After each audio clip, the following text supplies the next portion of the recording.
여자 인사 나눕시다. 우리 앞에 저기 좀 꺼주세요. 예쁘는 여자 인사 나누겠습니다. 잘 오셨습니다. 잘 오셨습니다. 비가 가운데 있어서 날씨가 좀 묵직하기도 하고 그렇습니다. 또 휴가 기간이라 출가하는 분들도 이렇게 많이 봤습니다. 우리 주일 학교 보니까 3명 있는 가정이 빠져가지고 다리게 컸습니다. 여러분 휴가를 이렇게 보내는 가운데 있는데 영과 육이 강건한 그런 휴가가 될 수 있기를 바랍니다. 자, 오늘 말씀은 마태복음 5장 13절에서 16절까지의 말씀입니다. 신약 성경 맨 처음 나오는 마태복음 5장 13절에서 16절까지 말씀. 찾아신 우리 13절부터 16절까지 같이 한 목소리로 함께 읽습니다. 너희는 세상의 소금이니 소금이 많이 그 맛을 잃으면 무엇으로 짜게 하리요? 후에는 아무 쓸데 없어 다만 함께 버려져 사람에게 밟힐 뿐이니라. 너희는 세상의 빛이라. 산 위에 있는 동네가 숨겨지지 못할 것이요 사람이 등불을 켜서 말 아래에 두지 아니하고 등변 위에 두나니 이러므로 집안 모든 사람에게 비치느니라. 이같이 너희 빛이 사람 앞에 비치게 하여 그들로 너희 착한 행실을 보고 하늘에 계신 너희 아버지께 영광을 돌리게 하라. 아멘. 오늘 말씀은 너무나도 잘 아는 말씀입니다. 특히 마태복음 5장과 6장, 7장까지는 예수님께서 산 위에서 제자들과 우리들을 앉혀놓고 설교하신, 그래서 산상수훈이라고 이렇게 이야기를 합니다. 오늘 23절부터 16절까지 읽었는데 이번 주부터 시작해서 연속으로 3주간에 걸쳐서 이 본문의 말씀을 가지고 설교를 하려고 합니다. 그래서 오늘은 특별히 13절에 있는 말씀을 위주로 너희는 세상의 소금이니 너희는 세상의 소금이라 라고 하는 제목으로 은혜를 받고자 합니다. 산상수훈, 우리가 이 말씀을 읽어보면요, 우리가 처음 성경을 읽을 때에 구약은 조금 어려우니까 신약 성경을 읽습니다. 신약 성경을 마태복음부터 읽으면은 마태복음 1장이 뭐가 나옵니까? 예수님의 족보 이야기가 나옵니다. 낙고장이라고 이야기하죠. 그래서 너무나도 이게 지루하고 그러다가 잘 읽어 나오면 이 마태복음 5장에서부터 읽으면은 이게 마치 에세이와 같이 말씀들이 추억 같은 그런 말씀으로 나오게 되는 것을 봅니다. 그래서 이 산상수훈 마태복음 5장, 6장, 7장을 읽으면은 이런 이 차원 높은 윤리, 차원 높은 이 도덕적인 이 차원이 높은 이 윤리를 어떻게 이 땅에서 행할 수 있느냐. 그래서 모두가 신학자들조차도 이 산상수훈은 이 땅에서의 윤리가 아니라 천상에서 하나님 나라에 가서 행할 수 있는 그런 윤리다라고 그렇게 이야기를 합니다. 그런데 예수님께서 지금 너희가 하늘나라에 오면 이와 같이 살 것이다 하고 말씀하지 않냐고 이 땅에 있는 제자들에게 또 이 땅에 있는 사람들에게 이 말씀을 주시면서 너희도 이와 같이 이 말씀대로 살아라 하고 이야기하고 있는 것입니다. 그러니까 이 말씀은 천상에서 우리가 천국 가서 지켜야 될 말씀이 아니라 이 땅에 사는 동안 지켜야 될 말씀입니다. 그런데 이 말씀을 우리가 잘 압니다. 오리를 가고자 하는 자에게 십리를 동행하며 또 내 속옷을 원하는 자에게 겉옷까지 줍니다. 이 겉옷은 어떻게 보면 그 팔레스타인 지역, 이 사막 지역에서의 겉옷은 바로 그 칩과 같고 생명과 같은 것입니다. 이게 속옷을 구하는 자에게 겉옷까지도 내어줍니다. 이런 오른빵을 때리면 왼빵도 돌려댑니다. 이 오른빵을 때리고 왼편을 돌려댄다라고 하면 왼빵은요, 오른손을 이렇게 때리고 이 손으로는 다시 왼편을 때릴 수가 없는데 어떻게 때려야 됩니까? 손등으로 왼편을 때려야 됩니다. 손등에 맞는 거죠. 손바닥으로 맞는 것도 굉장히 기분 나쁜데 손등으로 맞는 건요, 그건 엄청난 멸시를 해야 합니다. 제가 한번 이렇게 군대 제가 갔을 때에 훈련소에서 느닷없이 빵을 맞은 적이 있었습니다. 지금 TV 시청하는 시간인데 9시 뉴스 시간. 근데 하다 보니 조금 늦었는데 그냥 왜 늦었어? 잠깐 뭐 가지고 좀 늦었습니다 하면서 보내줄 듯 하더만 빵을 딱 때리더라고요. 순간 굉장히 막 그 모멸감과 그런 게 느껴져서 굉장히 기분 나쁘다. 제가 집에 나이로 23살에 군대를 갔거든요. 그러니까 20살짜리 빵을 맞았는 거예요. 그냥 막 굉장히 감당하기가 어려울 정도로 감정이 이게 추스리지 않을 정도로 굉장히 기분 나쁘다. 그런데 뺨을 손바닥으로 맞아도 기분 나쁜데 손등에 맞는 것은요, 이건 완전히 그야말로 속된 말로 개무시하는 것입니다. 근데 오른뺨을 맞거든 왼뺨도 돌려냅니다. 손바닥으로 맞겠다는, 손등으로 맞겠다는 것입니다. 이런 윤리, 이런 실제적인 생활 가운데에서 행함이 우리에게 주님께서 요구하시는 그러한 내용이라는 거죠.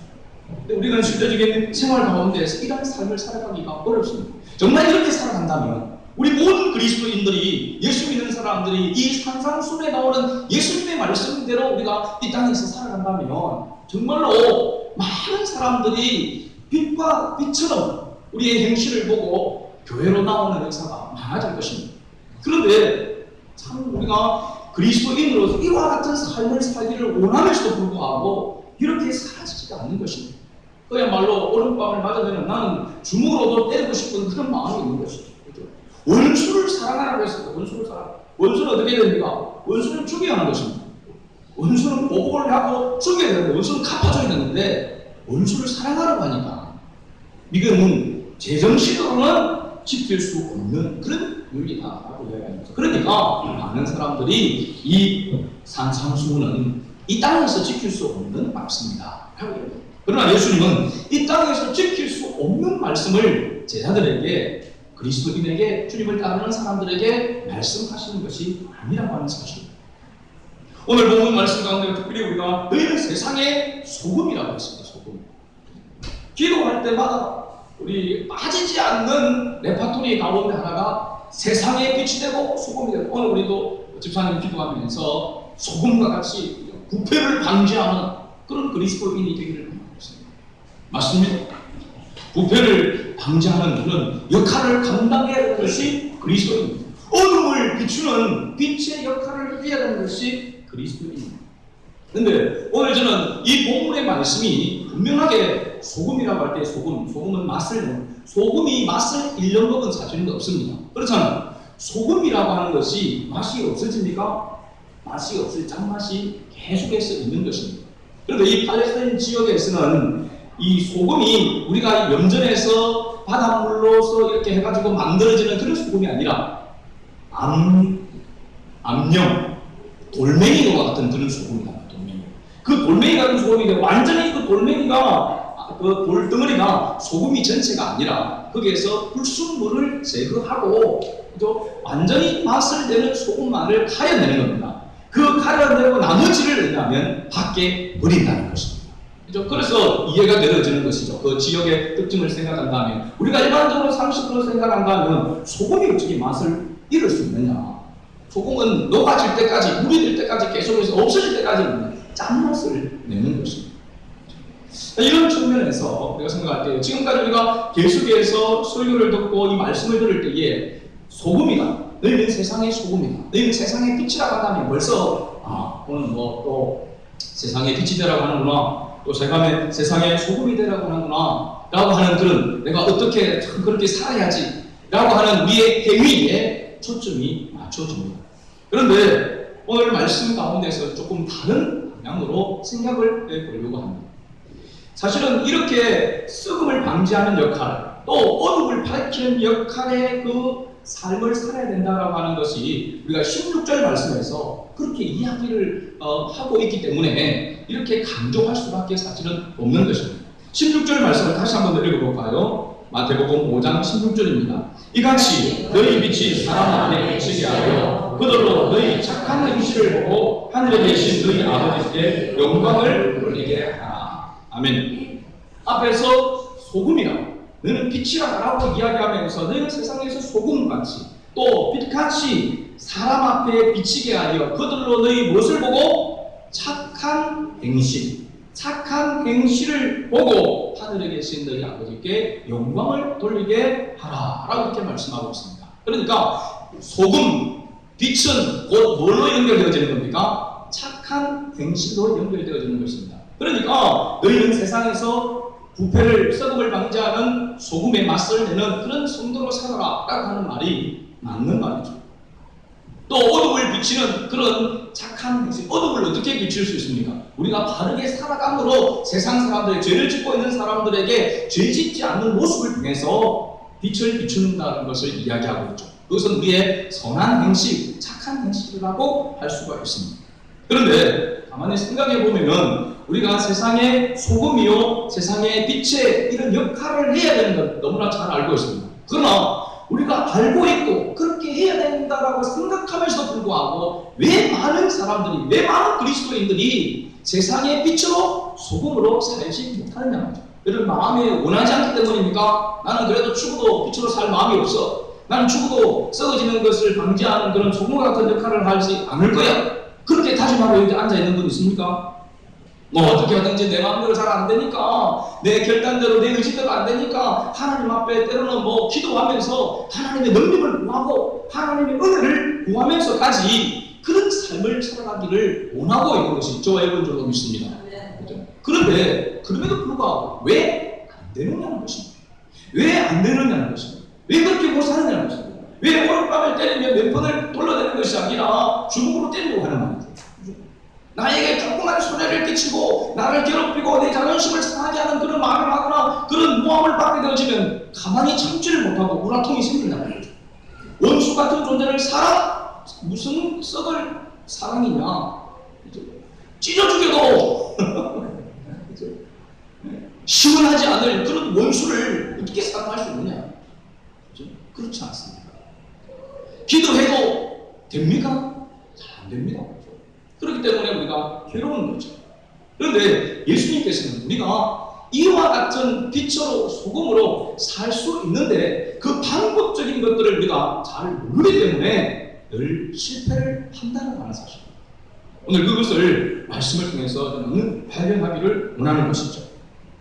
착한 행실, 빛과 소금, 그 앞에 보면 이 말씀은 어디에서부터 연결되어져 있냐면 팔복에서 연결되어 있습니다.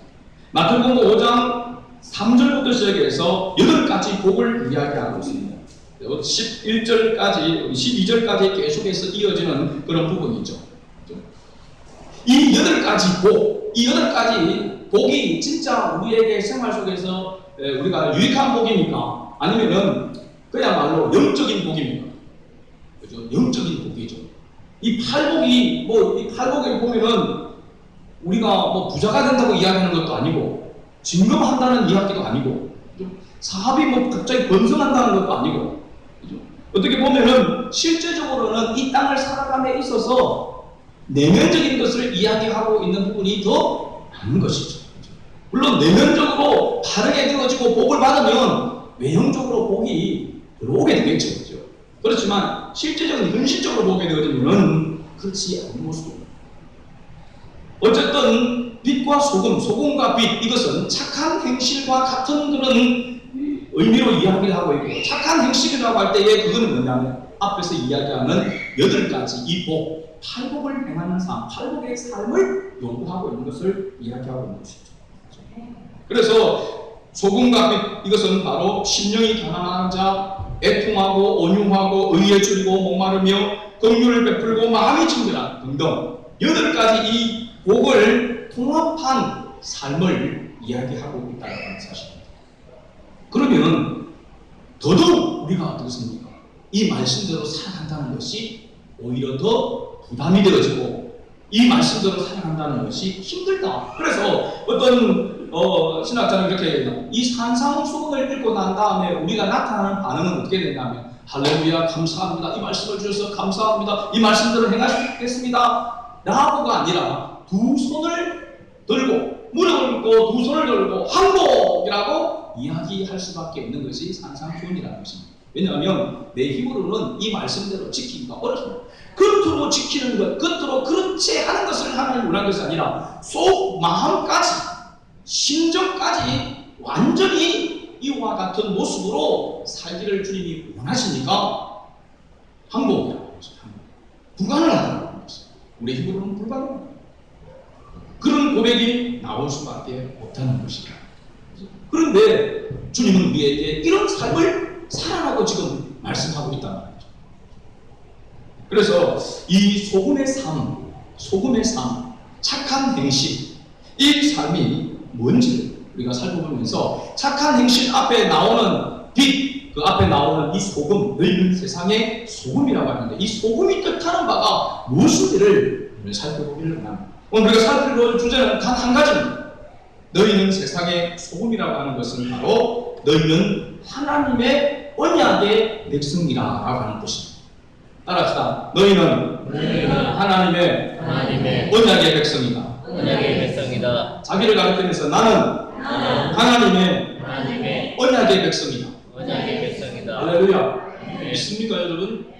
언약의 백성. 하나님께서 내가 하나님과 맺은 약속이 아니고 하나님께서 나에게 찾아오셔서 하나님께서 나와 맺어준 약속이 하나님의 언약입니다. 할렐루야. 그러니까 내가 원해서 맺은 것은 내가 지치고 힘들어지면 놓아버릴 수 있지만 하나님의 맺은 언약이기 때문에 내가 놓더라도 하나님은 놓지 아니하고 붙들고 있는 것이 하나님과 우리와의 약속이요 언약인 줄로 믿습니다.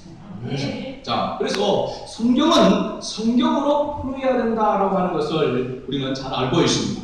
성경을 어떤 문화적으로나 또 어떤 그런 상상으로나 이렇게 성경을 푸는 것이 아니라 성경은 성경 속에 답이 있다고 하는 사실입니다. 구약에서의 그런 문제, 의문이 되는 그런 부분들이 이해되지 않는 분들이 신약 성경을 읽으면서 해결되어지는 부분이 있습니다. 그래서 성경은 짝이 있다고 했습니다. 구약과 신약, 성경 안에서 성경을 해석할 수 있도록 하나님께서 그렇게 만들어 놓은 것입니다. 하나님의 말씀은 완전한 말씀이기 때문에 그렇습니다. 그래서 성경은 성경으로 풀어야 된다는 그 원리로서 이 성경 구절을 이 소금에 대해서 다시 한번 생각해 볼 때에 소금은 바로 구약에서 언약을 상징하는 물건이라고 하는 사실입니다. 소금은 오늘날 우리가 상황 가운데서 이 현실 가운데서 문화 가운데서 풀어서 생각한다면 소금이 되라고 하는 것은 짱구리가 되라는 것입니다. 예수 믿는 사람들 가는 곳마다 소금이 되라 문자적으로 이 세상 속에서 우리가 살아가려면 짱돌이가 되지 않으면 세상에서 살아가는 거 어렵습니다. 뭐 다 퍼주고 다 나눠주고 그러면서 잘 살 수가 없습니다. 부자들은 보면 부자들이 대부분이 보면 돈을 모으기까지 돈을 허투루 쓰지 않습니다. 돈이 있는 사람은 돈을 모으는 사람은요 먹는 것도 흥청망청 먹지 않습니다.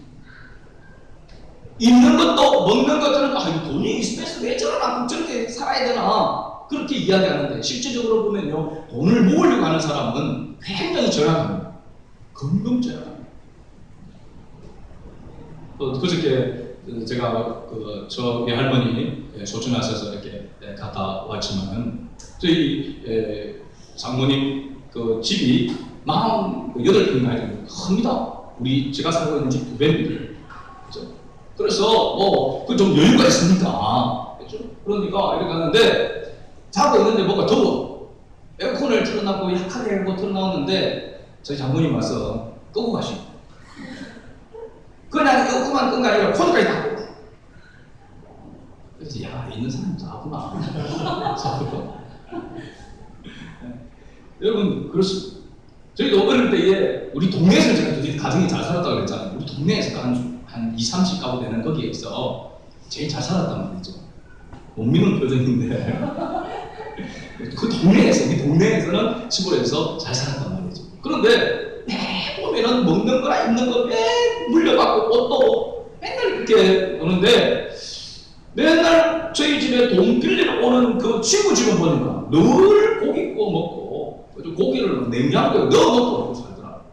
그래 어머니한테 아니 저 친구는 왜 돈 빌려 오는데도 저렇게 잘 먹는데 우리는 맨날 돈 빌려주면서 왜 이렇게 사냐 그렇게 투덜거린 적이 있습니다.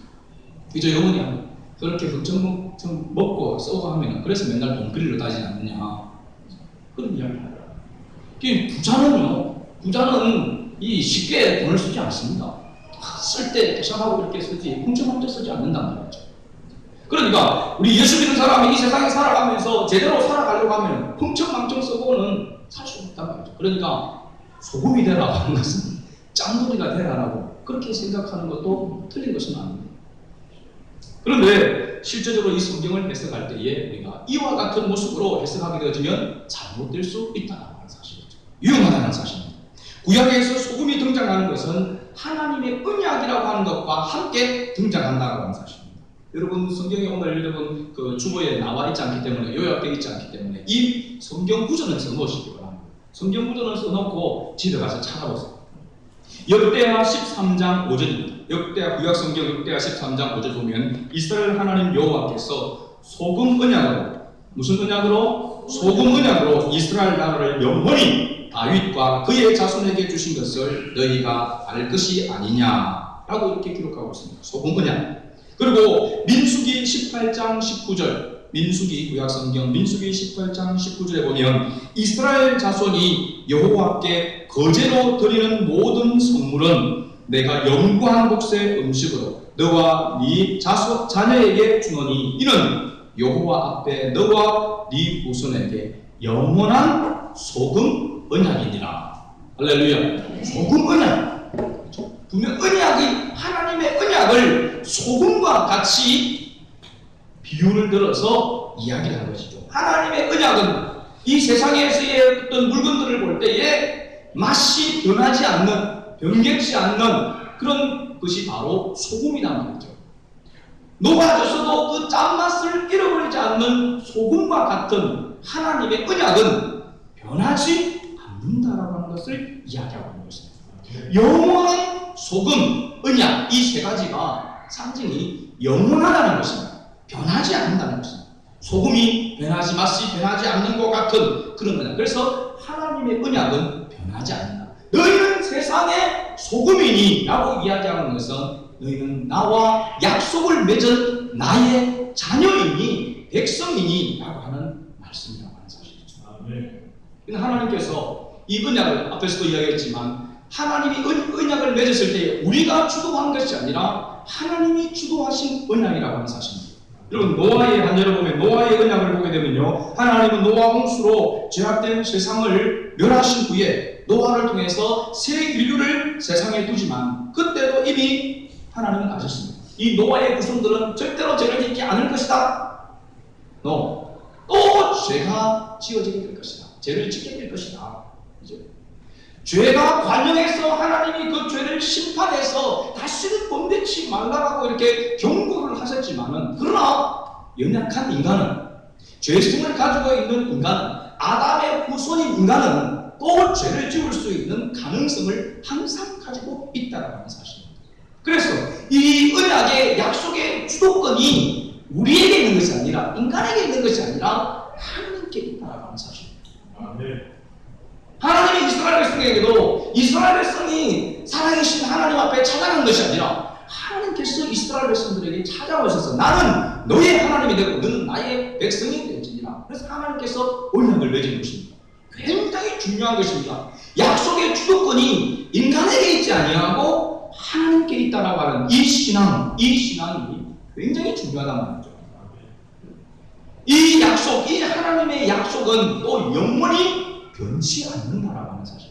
할렐루야. 하나님께서 한번 택한 백성은 절대로 하나님이 버리지 않으신다라고 하는 것이 또한 이 소금 언약 속에 내포되어져 있는 것이죠.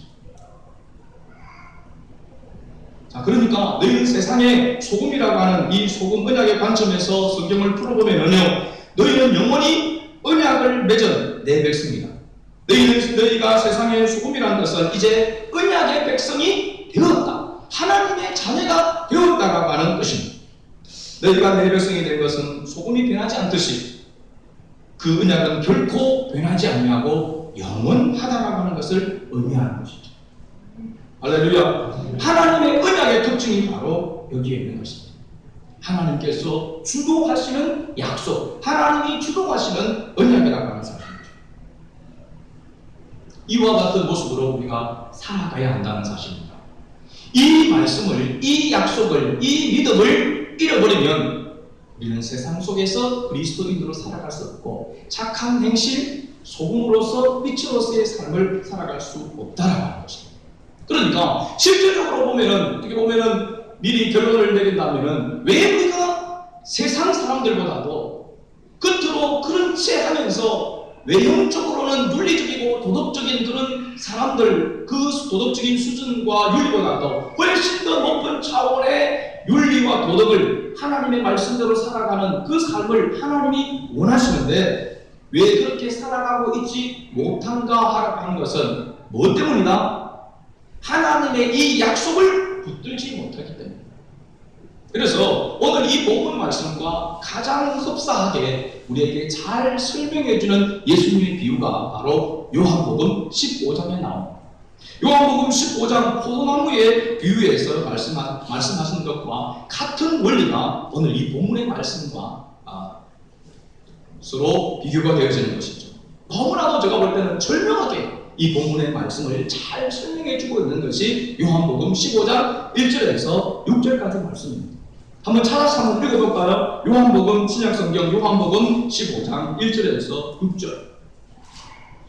지금 찾으시는 분들은 듣고 먼저 찾으신 분들은 같이 읽어봅니다. 시작. 나는 포도나무요 내 아버지는 농부라. 물은 내게 붙어있어 열매를 맺지 아니하는 가지는 아버지께서 그것을 제거해 버리시고 물은 열매를 맺는 가지는 더 열매를 맺게 하려 하여 그것을 깨끗하게 하시느니라. 너희는 내가 일러준 말로 이미 깨끗하여졌으니 내 안에 거하라. 나도 너희 안에 거하리라. 가지가 포도나무에 붙어있지 아니하면 스스로 열매를 맺을 수 없음같이 너희도 내 안에 있지 아니하면 그러하리라. 나는 포도나무요 너희는 가지라. 그가 내 안에 내가 그 안에 거하면 사람이 열매를 많이 맺나니 나를 떠나서는 너희가 아무것도 할 수 없으리. 사람이 내 안에 거하지 아니하면 가지처럼 밖에 버려져 마르나니 사람들이 그것을 모아다가 불에 던져 사르느니라. 아멘. 여러분들이 아무 말씀을 펼쳐놓고 한번 보십시오. 이 말씀에서 이 단락에서 핵심 단어가 무엇일까요? 핵심 단어. 핵심 단어라고 한다는 것은 반복해서 계속 나오는 단어 중에 있겠죠. 제가 해를 보니까 열매입니다. 열매가 반복 나오죠. 그렇죠? 열매가 몇 번 반복 나올까요? 5번입니다. 5번. 그렇죠? 자, 해를 보면 5번. 그 다음에 가지라고 하는 단어입니다. 가지. 그렇죠? 가지는 하면서 가지라.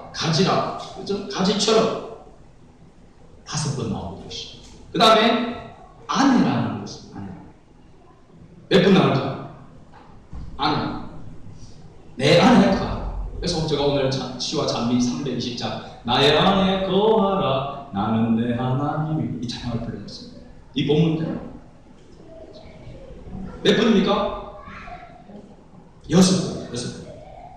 그러니까 열매라고 하는 것이 전체적으로 보면은 굉장히 핵심적인 단어이기도 하고 또 가지가 나무에 붙어 있으니까 가지라는 것도 핵심적인 단어라고 할 수 있는데 그보다도 더 중요한 단어가 아내라고 하는 것입니다. 6번이나 나오는 것도 6번 나오지만 숫자적으로 붙어 있다라고 하는 것도 아내라고 하는 의미와 같은 뜻입니다. 물은 내게 붙어 있어. 포도나무에 붙어 있지 아니하면 붙어 있다라고 하는 이 말과 안에 있다라고 하는 의미가 같은 것이죠. 그러니까 가장 핵심적인 단어가 바로 아내라고 하는데 이 말은 누구 안에 있다는 겁니까? 예수님 안에. 예수님 안에 거하라고 이야기하잖아요. 그렇죠? 예수님 안에 거한다고 하는 것은 가지가 마치 포도나무 가지가 포도나무 원나무에 붙어 있는 것과 같은 것입니다. 그러면은 뭘 맺는다고요? 열매를 맺는데 어떻게 맺는다고 했습니까? 용을 쓰면서 자기가 맺는다고 했습니까? 어떻게 맺는다고요? 저절로 열매를 맺는다는 말을 좀 고급스럽게 이야기한다면 섭리. 당연한 자연의 섭리처럼 하나님의 섭리로 뭐가 맺어진다고요? 열매가 맺어진다. 내가 예수 믿는 사람인데 오늘부터 담배도 끊고 술도 끊고 내가 거짓말도 안 하고 다른 사람들이 그러면서 내가 도와주고 내가 이런 삶을 살아서 정말 빛이 되야 되겠다. 내가 숨 썩어져가는 죄를 짓고 사는 자인데 나는 죄를 짓지 않고 나는 바르게 살아야 되겠다. 그렇게 막 용을 쓰고 결단하고 그렇게 의지를 가지고 나아간다고 되어지는 것이 아니라고 하는 것입니다. 물론 일시적으로는 그럴 수 있습니다. 내 의지를 가지고. 그런데 그야말로 작심삼일. 요즘은 작심삼일도 안 갑니다. 조변석계입니다. 조변석계. 아침에 생각했던 게 저녁에 달라집니다. 그러기만 해도 괜찮습니다. 하루에도 수십 번, 수백 번 왔다리 갔다리 하는 것이 사람의 마음이요 모습입니다. 그럼 우리가 이와 같은 삶을 살아갈 수 있느냐는 것입니다. 불가능, 항복할 수밖에 없는 것입니다. 오늘 얘기해 보십시오. 열매를 맺지 못하는, 열매를 맺지 못하는 것이 뭐라고 이야기합니까? 뒤에 부분을 보면 나를 떠났습니다. 나를 떠났으면 너희가 아무것도 할 수 없습니다. 사람이 내 안에 거하지 아니하면 가지처럼 밖에 버려져. 이 말이 뭡니까? 소금이 만일 그 맛을 잃으면 밖에 버려져 사람에게 밟힐 때입니다. 사람들이 그것을 모아다가 불에 사르느니라. 같습니까? 다릅니까? 같은 내용입니다. 그러니까 하나님께서 기뻐하시는, 예수님께서 기뻐하시는 이 산상수훈, 이 기독교의 윤리, 성경의 이 윤리대로 살아가려고 한다면 가장 중요한 것이 뭐라고 이야기합니까? 먼저 예수님께 붙어 있습니다. 예수님 안에 거해야 된다고 하는 것을 말씀해 주고 있습니다. 그런데 우리는 잘못하면 잘못된 행동 그것만 보고 그것을 고치려고 애를 쓰는 것입니다. 중요한 것은 무엇의 문제입니까? 주님께 붙어 있는, 이것은 다른 말로 한다면 하나님과의 관계, 주님과의 관계가 바르게 되어져 있는가 하는 것을 점검해야 되고, 주님과의 관계가 바르게 되어져 있다라고 하는 것은 가지가 포도나무에 붙어 있다. 가지가 포도나무에 붙어 있다라고 하는 말은 뭡니까? 나무에서 뭘 공급받는 겁니까? 영양분을 공급받는 것입니다. 우리가 예수님 안에 있다, 예수님 안에 거한다라고 하는 것은 여러분 교회 예배당에 와서 앉아있다고 해서 예수님 안에 거하는 것이 아니라 예수님의 말씀, 예수님께로부터 영양분을 공급받아야 하는 것입니다. 예수님께서 공급해 주는 영양분이 뭡니까? 우리가 크게 통틀어서 이야기한다면 은혜라고 이야기할 수 있고, 그 은혜가 무엇을 통해서 옵니까? 모세 통로를 통해서, 말씀을 통해서 온다라고 하는 사실입니다. 할렐루야. 지난주에도 제가 말씀을 드렸죠. 우리가 하나님 앞에 기도를 1시간, 2시간 하는 것보다도 더 중요한 것은 하나님의 말씀을 듣는, 하나님의 말씀을 읽는, 하나님의 말씀을 묵상하는, 하나님의 말씀을 깨닫는 것이 더 많은 시간이 필요하다는 사실입니다. 오늘날 그리스도인들이, 크리스찬들이 세상에서 빛으로 소금으로서의 그 역할을 감당하지 못하는 그 부분이 바로 이와 같이 하나님과의 관계가 잘못되어 있는 것을 생각하지 아니하고 여전히 자기 중심에 있으면서, 마치 여러분 이와 같은 모습이 누구의 모습이었습니까? 그 당시 예수님 당시 서기관과 바리새인, 종교 지도자들의 모습이었습니다. 겉으로 그런 채 하면서 속은 뒤틀리더라도 내가 예수 믿기 때문에 참는다, 내가 목사라서 참는다, 내가 집사만 아니었다면, 내가 예수만 안 믿었다면 당신은 오늘 나에게 끝장났다. 그러면서 막 삼키면서 참는 겁니다. 그게 아니라는 거죠. 그렇게 참는 것은 진짜 참는 거죠. 그럼 오래가지 못합니다. 나중에 어떻게 나옵니까? 내가 참고 참았는데 더 이상은 못 참겠다. 그러면서 빵 터지는 거죠. 그리 터지는 것이 대형사고로 터지는 겁니다. 평상시에 그냥 작게 터지면은요, 그냥 그러니, 저 사람 들었다 하고 상대를 안는데 늘 참으니까, 늘 양보하니까, 그런데 갑자기 그런 사람이 한번 화가 나니까 완전 막 이성을 잃어버리는 거죠. 그런 사람이 무서운 것입니다. 그러니까 억지로 참고 있다고 해서 진짜 참는 것이냐? 아니라는 것입니다. 예수 안 믿는 남편, 예수 안 믿는 가정에서 신앙생활 할 때 이런 부분이 많죠? 내가 진짜 참았는데 더 이상 못 참겠다. 그러면서 이제 해보자는 거죠. 그러면 이제 내가 그럴 줄 알았다, 내가 참는다고 했는데 이거 원래 그렇지. 그러면서 이제 싸움이 일어나는 거죠. 그럼 다시 완전히 다시 원래대로 돌아가게 되는 거죠. 그것이 반복적으로 일어나고 있지 않습니까? 이거는 예를 들어서 우리의 삶 속에서 반복적으로 일어나고 있지 않느냐는 것이죠. 무엇이 문제라는 것입니까? 그렇게 행동하는, 그렇게 생각하고 말하고 행동하는 내 겉으로 나타나는 것이 문제가 아니라 진짜 문제는 주님 앞에 내가 바르게 붙어 있지 못하는 것입니다. 영양분을 바르게 공급받고 있지 못하기 때문에 이와 같은 현상이 나타나는 것이지, 이 현상만 나타난다고 갖고 왜 이러냐, 나는 구제받지 못할 사람이다. 내가 예수 믿는다고 이렇게 살아왔지만 역시 나는 아니구나. 저는 이런 고민을 수없이 했습니다. 제가 정말 하나님의 이 구원에 대한 언약에 대한 확신을 가지기 전까지 수없이 했습니다. 나는 진짜 구원받지 못한 거 아닌가? 과거에 지었던 죄가 나의 발목을 잡으면서 그렇지 원래대로 또 돌아가는구나. 나는 안 되는 모양이다. 여러분 그런 적 없습니까? 사도 바울도 그런 고백을 했습니다. 오호라 나는 곤고한 자다. 누가 이 사망의 권세에 나를 건져내려? 선을 행하기를 원하는 내게 악을 행하고자 하는 그런 마음이 같이 있는 것을 보면서 탄식하는 내용이죠. 우리의 모습 소리를 듣지 않습니다. 그런 모습이 나타날 때 어떻게 해야 된다는 것입니까? 어떻게 해야 된다는 것이죠? 하나님의 약속을 붙들어야 된다는 것입니다. 주님, 우리가 또 넘어질 것을 아십니다. 오늘 은혜가 났다고 해서 죄를 회개하고 할렐루야 기쁘며 찬송을 부르지만 내일 또다시 넘어질 것을 주님은 알고 계신다는 것입니다. 중요한 것은 어떻게 해야 된다는 겁니까? 주님의 약속을 변하지 않는, 나는 변하더라도 변하지 않는 약속을 하신 하나님, 그 약속을 붙든 자가 되어야 된다는 것입니다.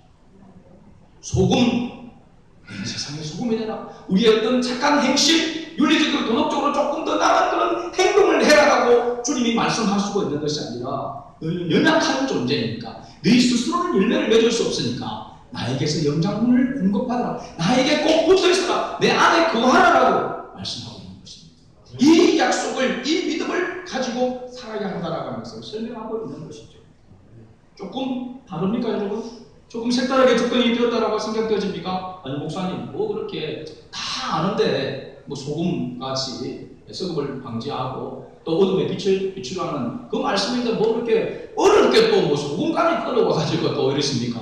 혹시 이렇게 생각할 수도 있습니다. 근데 제가 그런 분들 위해서 증거를 제시하려고 합니다. 여러분 마태복음은요 누구를 향해서 기록되어진 말씀입니까? 대상이 누구죠? 수신자가 누굽니까? 유대인들입니다. 당시 유대인들. 예수님의 제자 마태가 이 마태복음을 기록했는데 마태는 유대인입니다. 철저하게 뼛속까지 유대인입니다. 그런 유대인에게 이 마태복음을 기록하면서 이 말씀을 전한 것은요, 이야기하고 있는 것은 유대인들은 그 당시 구약의 능통합니까? 능통 아닙니까?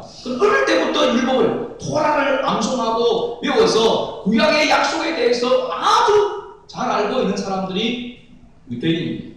유대인들. 이스라엘 백성들입니다.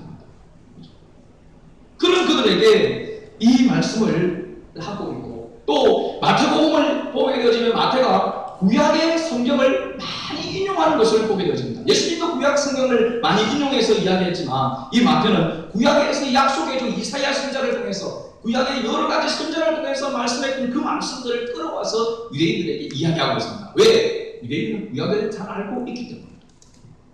그런데 오늘 이 예수님께서 너희는 세상의 소금이라 빛이라 라고 이렇게 소금을 비유로 들어서 빛을 비유로 들어서 이렇게 설명하고 있는 것은 여러분 이게 들을 때에 쉽습니까? 어렵습니까?